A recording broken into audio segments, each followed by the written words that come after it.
From there, we travelled to Philippi, a Roman colony and the leading city in the district of Macedonia, and we stayed there several days. On the Sabbath, we went outside the city gate to the river we expected to find a place of prayer. We sat down and began to speak with the women who were gathered there. One of those who was listening was a woman from the city of Thyatira named Lydia, a dealer in purple cloth. She was a worshipper of God, and the Lord opened her heart to respond to Paul's message.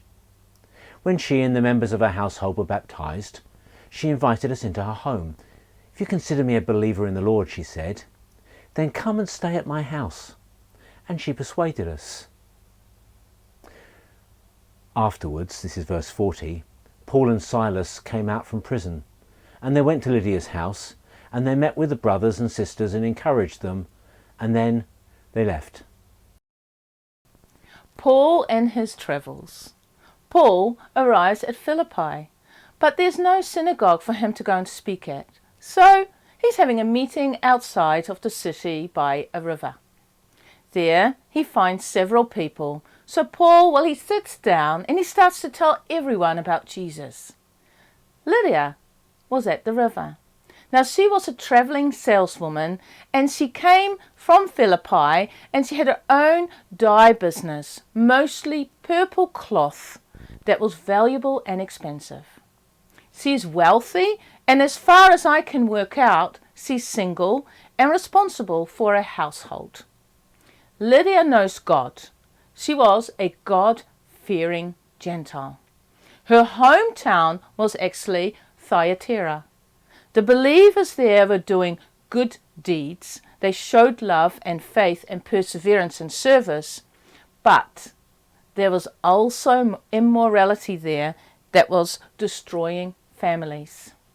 And maybe Lydia moved because she did not want to be part of the idols and what that church was up to. So here, by the river, she's listening to Paul.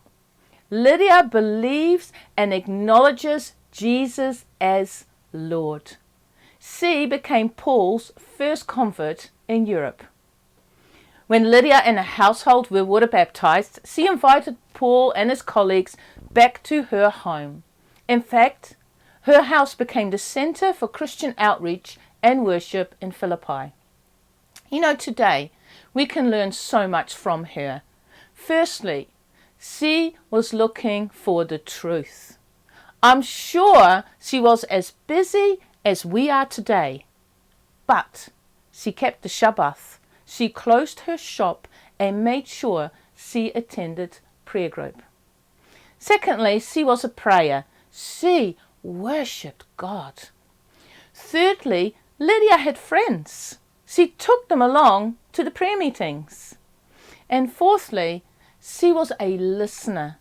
We don't know what Paul said by the river, but Lydia opened her heart and accepted Jesus into her life. And lastly, she showed hospitality.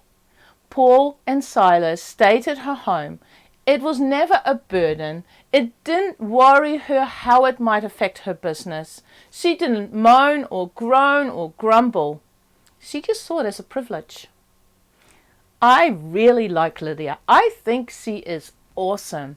A God-fearing Gentile lady who did not convert to Judaism. She hung out with other Christians and just did what God wanted of her. So, thinking about Lydia today, do you remember when you first said yes to Jesus? The effect that it had on your life? Did others notice a change in you? How did Jesus affect your behavior? To what degree has your life continued to display that gratefulness you felt when you first believed? Lydia shows us that the Christian life is a gift. Let's share it with others today.